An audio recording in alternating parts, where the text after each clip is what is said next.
Hello everyone. We recently received information indicating that approximately 1,900 COVID-19 vaccines will be available in Prince Edward Island. This presentation was created by Trevor Cudmore, Trish McInnes, and Jade Martin in order to provide you more information with regards to the COVID-19 vaccine. What is COVID-19? COVID-19 is an infectious disease caused by a newly discovered coronavirus. It spreads primarily through droplets of saliva or discharge from the nose when an infected person coughs or sneezes.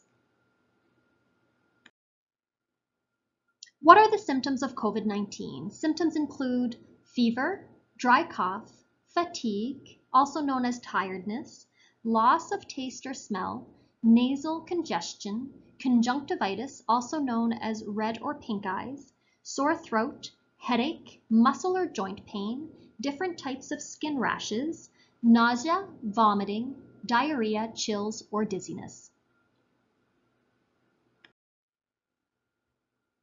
The most at-risk population is known to be individuals who are 60 years and over. The population who is at higher risk of developing serious illness from COVID-19 are individuals with medical problems such as high blood pressure, heart and lung problems, diabetes, obesity, or cancer. Methods for protecting yourself from COVID-19 include the use of masks, washing and sanitizing your hands frequently, proper respiratory etiquette, and receiving the COVID-19 vaccine. Vaccinations has been one of the world's greatest public health achievement. Vaccines have helped prevent and control the spread of diseases, and it has saved the lives of many people. For example, epidemics such as Ebola, childhood diseases and debilitating diseases such as polio, diseases such as yellow fever that are common in some travel destinations, influenza strains that change every year, and also for preventing or treating cancer. Vaccines protect individuals. This source was pulled from the Public Health Agency of Canada and the World Health Organization. Polio has crippled tens of thousands of Canadians pre-vaccine. Polio can permanently damage muscle-controlling nerves, and because of immunizations, Canada has been polio-free for over 20 years. Diphtheria, previously common, the most common cause of death for children under 5.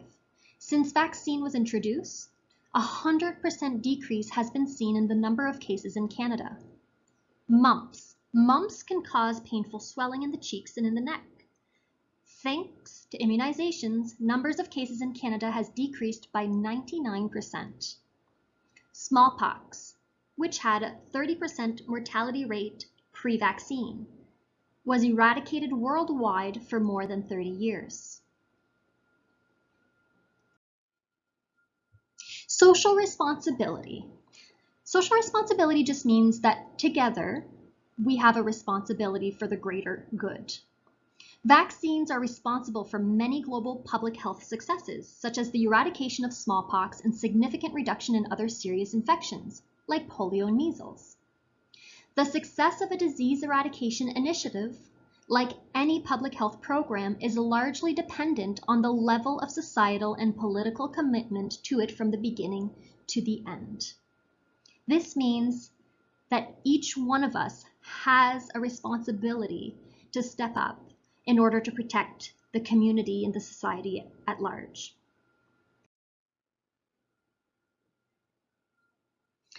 Vaccines work to protect individuals and communities. Immunization is our shield against serious diseases. When immunization rates are high, the wider community is protected, and this includes infants who are perhaps too young to receive the vaccine. It includes older adults who are at risk of serious diseases and side effects of the disease. It also includes people who take medications that lowers their immune systems. It is all of our responsibility to step up and help those in our society and our community. So specifics on the COVID-19. So at present, we are receiving the Pfizer vaccine. That'll be the first shipment of vaccine coming into Prince Edward Island. So I'm going to speak specifically to that. I've indicated this with the red arrow.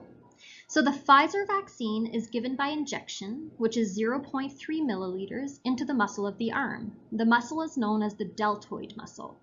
2 doses of the vaccine is required. There is a single dose and then a second dose, which is given 21 days later. It's important to plan receiving the second dose, as this helps the effectiveness of the vaccine. So some study information regarding the COVID-19 vaccine. This information came from the Government of Canada. So the Pfizer vaccine, there was 44,000 participants of various ages, ethnicities, and backgrounds within their trials. The vaccine was shown to be 95% effective after the second dose. Side effects were mild and included things that are quite common to even other vaccines, such as the influenza vaccines. People reported pain at the site of injection, body chills, feeling tired, and feverish. Like I said, these are common vaccine side effects, and they do not pose a risk to health. Health Canada has conducted a rigorous scientific review of the available medical evidence, and no major concerns have been identified. The Pfizer mRNA vaccine, how it works. The mRNA vaccines teach our cells how to make a protein that will trigger an immune response without using the live virus that causes COVID-19. Once triggered, our body then makes antibodies. These antibodies help us fight the infection if the real virus does enter our body in the future. After the piece of the spike protein is made, the cell breaks down the mRNA strand and disposes of them using enzymes in the cell.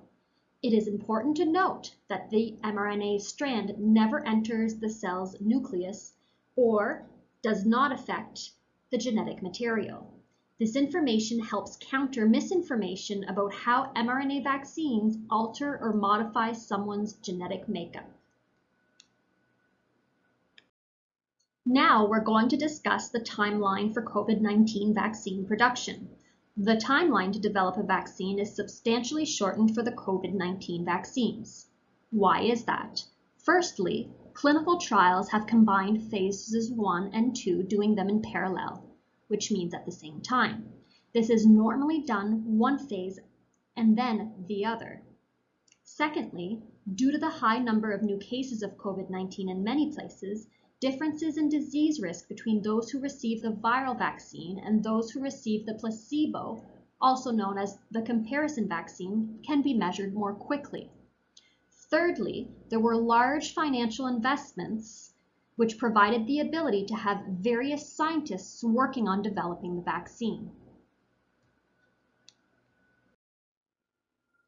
So some of the frequently asked questions, we wanted to compile the information so that it was readily available for you. So one of the frequently asked questions we've heard is, how do you know that the COVID-19 vaccine is safe and that it works? And here are the answers from our credible sources. So the Government of Canada 2020 says that mRNA vaccines teach our cells how to make a protein that will trigger an immune response without using the live virus that causes COVID-19. Once triggered, our body then makes antibodies. These antibodies help us fight the infection if the real virus does enter our body in the future. It is based on studies in about 44,000 participants, and the Pfizer vaccine was 95% effective in preventing COVID-19 beginning 1 week after the second dose. This means that people may not be protected against COVID-19 until at least 7 days after the second dose. The Centre of Disease Control Canada 2020 states that mRNA can most easily be described as instruction for the cell on how to make a piece of the spike protein that is unique to the SARS-CoV-2, which is the coronavirus. Since only part of the protein is made, it does not do any harm to the person vaccinated, but instead it is antigenic. After the piece of the spike protein is made, the cell breaks down the mRNA strand and disposes of them using enzymes in the cell. It is important to note that the mRNA strand never enters the cell's nucleus, and thus it does not affect genetic material. This information helps counter misinformation about how mRNA vaccines alter or modify someone's genetic makeup. Once displayed on the cell's surface, the protein or antigen causes the immune system to begin producing antibodies and activating T cells to fight off what it thinks is an infection. These antibodies are specific to the SARS-CoV-2 virus, which means that the immune system is primed to protect against future infection. Another frequently asked question was, how does the vaccine or the COVID-19 vaccine affect fertility? At present, it has not yet been studied, and therefore it is unknown. How does the COVID-19 vaccine affect pregnancy? Again, this was not studied and thus it is unknown. The current recommendation is that if you are pregnant, you should not be vaccinated. You can be vaccinated after your pregnancy is over.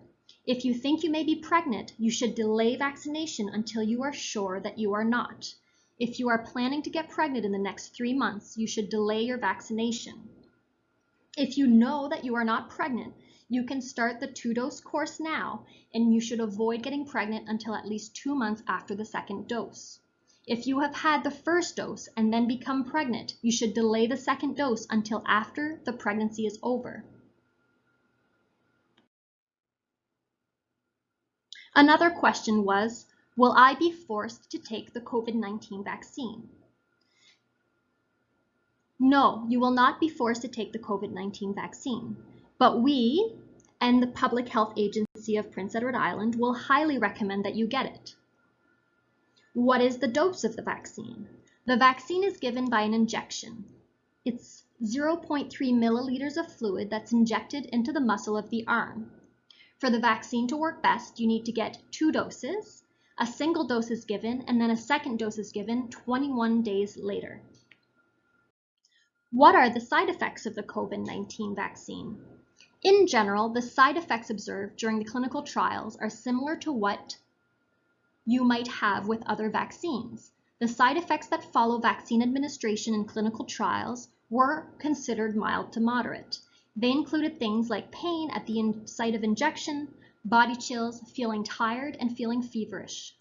These are common side effects of vaccines, and they do not pose a risk to health. As with all vaccines, there is a chance that there will be a serious side effect, but these are rare.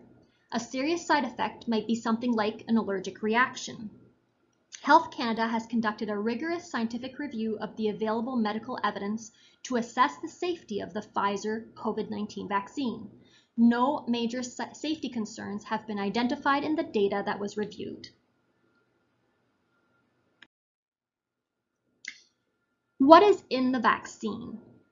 I won't read out the medical ingredients, but they are listed below. The only ingredient that could pose a risk to allergies is known as polyethylene glycol, also known as PEG.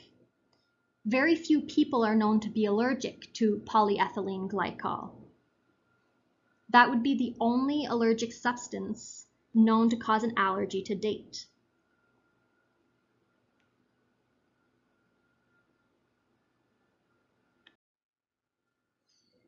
These were the references used throughout the presentation.